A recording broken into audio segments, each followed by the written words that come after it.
ব্লাউজের টিকিন কিভাবে দিতে হয় সেটাই দেখাবো আপনাদের সাথে। এই তো ব্লাউজের আগে মিডল পয়েন্টে আমি একটা মার্কিং করে নিলাম। সেই মার্কিং করলে সব কয়টা মিডল পয়েন্টেই বের হয়ে যায়। আমি চিহ্ন করে নিলাম চক দিয়ে, তারপরে অপর সাইডেও আমি একই নিয়মে চিহ্ন করে নিচ্ছি। চিহ্ন করা হয়ে গেলে আমি টিকিন দিয়ে দেখাবো আপনাদের সাথে।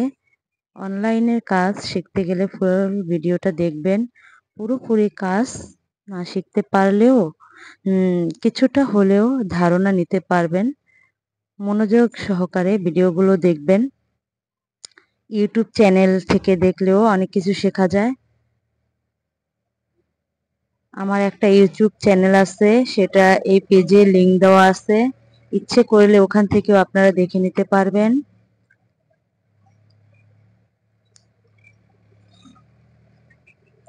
ফেসবুক প্ল্যাটফর্ম ভালোবাসার জায়গা, সবাই ভালোবাসা দিয়ে পাশে থাকবেন।